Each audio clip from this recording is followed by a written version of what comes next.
안녕하십니까. 사주상담가 이디오입니다. 이디오의 실전 사주 분석 시작하도록 하겠습니다.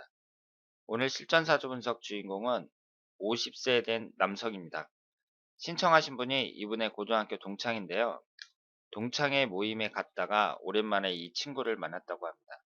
그리고 이 친구분과 얘기를 하다 보니까 여러 가지 사연이 있어서 신청을 하게 됐다고 합니다. 그러면 어떤 내용인지 소개글을 한번 읽어보도록 하겠습니다.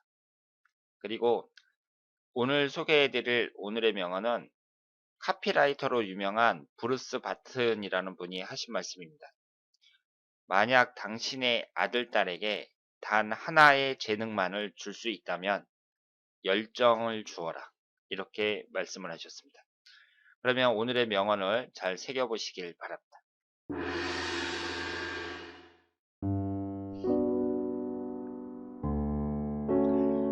이규호 선생님, 안녕하세요. 항상 감사드리며 애청하고 있습니다. 오늘 신청할 사람은 고교 동창입니다. 학창시절에 재주와 끼도 많았고 밝은 성격의 친구로 기억하는데 졸업 30주년 행사에서 반갑게 만났는데 사연도 많고 사주명리에 관심도 많아 신청하게 되었습니다.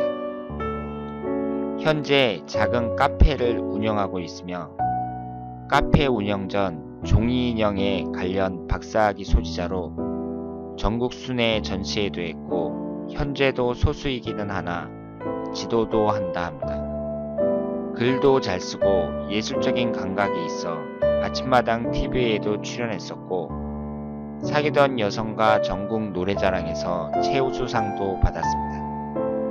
그런데 무슨 이유인지 사귀었던 여성이 수녀가 된 후 아직 미혼으로 배우자를 만날 수 있을지, 고민과 외로움에서 벗어나 건강한 삶을 살 수 있을지 궁금해합니다.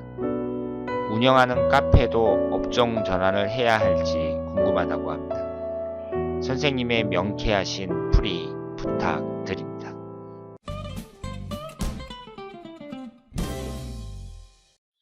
자, 그러면 오늘 주인공의 사주를 분석해 보도록 하겠습니다. 이분이 지금 68년생이고 50세입니다. 미혼 남성이고요. 현재 작은 카페를 운영하고 있다고 합니다. 그리고 종이 인형 연구가라고 해요. 그러니까 종이 인형이 뭔지 아시죠? 이런 종이 인형을 이제 만드시는 분이고요. 그리고 애인이 있었는데 천주교 수녀가 됐다고 합니다. 그래서 이 수녀가 된 후로 애인이 떠나가니까 그 이후로 혼자 살고 있다고 합니다. 그래서 앞으로 애정운, 그러니까 새로운 여자를 만날 수 있는지 그런 것과 지금 카페를 운영하고 있는데 계속 카페를 운영해야 되는지 업종 전환을 해야 되는지 이런 여러 가지가 궁금하다고 말씀을 하셨습니다. 그러면 이분의 사주를 한번 분석해 보도록 하겠습니다. 이분이 무신년 정사월 계묘일 무오시에 태어나셨어요. 오행의 구성을 보면 목기운이 하나, 화기운이 셋, 토기운이 둘, 금기운이 하나, 수기운이 하나입니다. 이 사주는 재성운에 해당하는 화기운이 강하죠. 화기운이 강하면서 다른 오행도 한 개씩은 들어있습니다. 그리고 여기에 보시면 천간이 정계충이 되고 있고요. 일주와 월주가 정계충이 되면서 일주와 시주가 동시에 무게 합이 되고 있습니다. 충이 되면서 합이 되면 합이 우선이라고 말씀을 드렸죠. 합이 우선이라는 얘기는 이 충의 강도가 좀 약해진다는 것이고요. 충의 강도가 약해진다는 게 좀 애매한 말이기는 한데 이 여기에 있는 게 재성운이잖아요. 그러니까 아버지 운이 되기도 하고요. 지금 아버지 궁이 깨지고 있으니까 아버지 운이 안 좋다고 볼 수도 있고 이 재성운을 다 여자로 볼 수도 있는데 어쨌든 충이 되고 있다는 것은 좋은 건 아닙니다. 그런데 여기서 이제 우리가 한번 볼 수 있는 것이 화기운이 강하잖아요. 그러면 되게 화기운이 강한 사람들이 아름다움을 추구하는 일에 종사를 많이 합니다. 화기운 강한 사람들이요. 그러니까 이분도 지금 예술 활동을 하시는 분이라고 볼 수 있잖아요. 종이 인형을 만드시는 분이고 상당한 수준에 있는 분입니다. 그러니까 아마추어가 아니라 종이 인형을 상당히 잘 만드시는 분이고요. 그리고 사람들에게 지도도 하고 있는 분입니다. 그러니까 예술가라고 할 수 있고요. 화기운이 강하다는 것과 밀접한 관련이 있다고 볼 수 있습니다. 그리고 이 지지에 보시면 역마살하고 도화살이 강하죠. 그러니까 이 역마살이라는 것하고 이 도화살이라는 것을 보면 그 예술가적인 그런 성향이 있다고 봐야죠. 그러니까 이 도화살이라는 것이 그 무슨 그림을 그리는 사람이라든가 연예인뿐만 아니라 그림을 그리는 사람이라든가 뭐 이렇게 뭐 종이 인형을 만드는 사람들이라든가 이런 사람들에게도 꼭 필요하다고 볼 수 있어요. 사람들의 주목을 받아야 되는 그런 직업이라고 볼 수 있잖아요. 그런데 우리가 여기서 이제 볼 수 있는 건 여자를 나타내는 화기운이 3개나 되잖아요. 그리고 이 사주는 지금 신약한 상태에서 재다 신약 사주입니다. 남자 사주를 분석을 할 때에는요, 여러분들이 재성운이 어떤가를 잘 보셔야 되는데, 이 재성운이라는 게 동과 여자를 나타내기 때문입니다. 남자에게 동과 여자라는 것은 거의 모든 것이라고 해도 과언이 아니고요.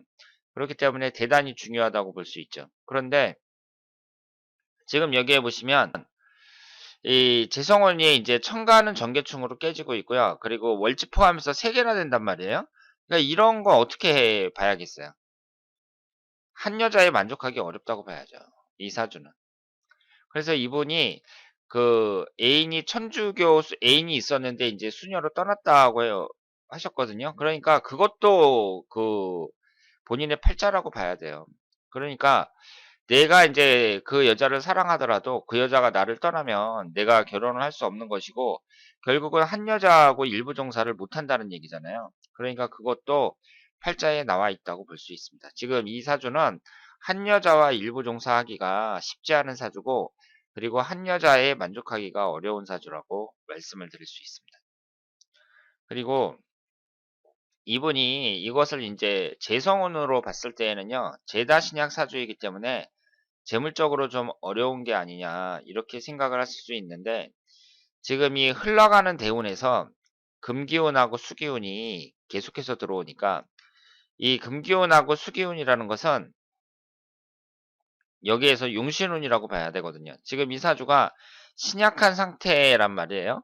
그러니까 금기운하고 수기운이 들어왔을 때 그 용신운이라고 봐야 되고 그 얘기는 돈도 많이 벌 수 있다고 봐야 되거든요.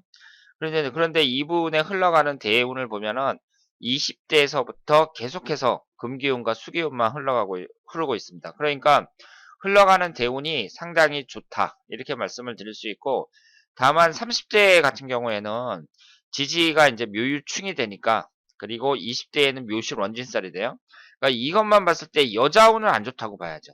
그러니까 20대하고 30대에 원진살하고 배우자궁이 깨지면서 남자가 이제 20대하고 30대에 결혼을 해야 될 게 아니에요. 그런데 이때 배우자궁이 여지없이 깨지니까 결혼을 하지 못했다. 이렇게 말씀을 드릴 수 있고, 그러니까 여자운은 안 좋았다고 봐야죠. 그리고 30대 운은 전체적으로 다 안 좋았다고 봐야 됩니다. 그 밖에 다른 운은 괜찮다고 봐야 돼요. 그러니까 전체적인 운의 흐름은 괜찮은데, 하필이면 20대, 30대의 여자운이 깨졌다는 거, 이것이 이분이 이제 혼자 살게 되는 결정적인 이유가 됐다. 이렇게 말씀을 드릴 수 있습니다. 그러면 이제 임술대운도 얼마 남지 않았고 내년부터는 이제 개해대운이 시작이 된단 말이에요. 그러면 이 개해라는 대운이 수기운만 계속해서 들어오는데 용신운이라고 봐야죠. 지금 이렇게 그 재성운이 강해서 재다신약이 된 사주에서는 수기운이 용신운이라고 봐야 됩니다. 그러니까 50대 운은 이분에게 상당히 기대가 되는 대운이다. 이렇게 볼 수 있고 그 점에서 봤을 때 뭐 재물적인 부분이라든가 아니면은 새로운 여자를 만난다든가 모든 것이 다 희망적이라고 말씀을 드릴 수 있습니다. 다만 우리가 1년운을 좀 주목해서 봐야 되는데요. 1년운이 올해가 이분이 정유년이잖아요. 그리고 작년이 병신년이었거든요. 작년하고 올해하고 여자운이 안 좋았다고 봐야 되고요. 특히 올해 같은 경우는 매우 안 좋습니다. 뭐 재물적인 부분이든 여자운이든 모든 점에서 매우 안 좋았고 그래서 외로움을 느낄 만하다. 이렇게 말씀을 드릴 수 있죠. 이분이 이제 고등학교 그 행사가 있어서 만났다고 하는데 일반인들이 고등학교에 무슨 동창회 모임이다 그래도 그 잘 안 가요. 고등학교 모임 같은 거. 제가 주위에서 보면 그 친한 사람들 일부만 이렇게 만나지 이분이 고등학교 30주년 기념이라고 해서 거기 가서 만났다고 하셨거든요. 그런데 되게 외로운 사람들이 많이 모임 같은 데 많이 가죠. 그런데 이분은 올해 같은 경우에는 심리적으로나 아니면은 여러 가지 물질적으로나 상당히 어려운 한 해가 될 수밖에 없었다. 이렇게 말씀을 드리고요. 그런데 내년 같은 경우는 또 희망적이라고 볼 수 있습니다. 내년이 무술년인데 올해보다는 훨씬 낫다. 이렇게 말씀을 드릴 수 있고요. 지금 여기에 보시는 것이 월운입니다. 내년도 월운인데 1월 달이 이제 개축월서부터 12월 달 갑자월까지 이렇게 나와 있고요. 내년 같은 경우는 오행이 똑같은 오행만 계속 들어와요. 뭐 갑인월, 을묘월, 정사월 뭐 이런 식으로. 그런데 여기에서 주의하셔야 될 게 일단 유금이 들어오는 때, 지지가 이제 묘유충으로 깨지는 유금이 들어오는 때 좀 주의를 하시고요. 그리고 이사주는 사화하고 인목이 있으니까 사화하고 신금이 있으니까 인목이 들어올 때 인신사 삼역살이 형성이 되잖아요. 그러니까 내년 2월 달, 2월 달에도 그렇게 좋은 운이라고 볼 수가 없습니다. 그러니까 이분은 꼭 내년뿐만 아니라 매년 똑같이 2월 달하고 9월 달이 가장 안 좋은 때다. 이렇게 말씀을 드릴 수 있고요. 1년 후 내에서도 43세 경인년 같은 경우 이렇게 삼형살이 형성이 됐을 때에는 좋은 운이 아니다. 이렇게 볼 수 있죠. 어쨌든 올 한 해는 천간지지가 다 충을 받는 어려운 해였다고 볼 수 있고요. 내년부터는 훨씬 낫다. 이렇게 말씀을 드릴 수 있습니다. 게다가 내년에는 새로운 해가 이제 1년 운이 바뀌는 게 문제가 아니라 대운이 새롭게 시작이 되는데 이 대운이 많은 기대를 할 수 있는 대운이다. 이렇게 말씀을 드릴 수 있겠습니다. 자, 오늘은 50세 된 남성의 사주를 분석해 봤습니다. 이분이 애인도 수녀가 되면서 떠나가고, 그리고 카페를 운영하는데 올해는 힘들었을 것 같아요. 그래서 여러 가지로 심리적으로 고생이 많았을 것으로 보이는데요. 사주를 분석해 보니까 앞으로의 운은 상당히 좋습니다. 그래서 지금 고민하시는 모든 일들이 이제 내년부터는 잘 풀려 나갈 것이라고 생각을 합니다. 자, 그러면 오늘 2교의 실전사주 분석 여기서 마치겠습니다. 대단히 감사합니다.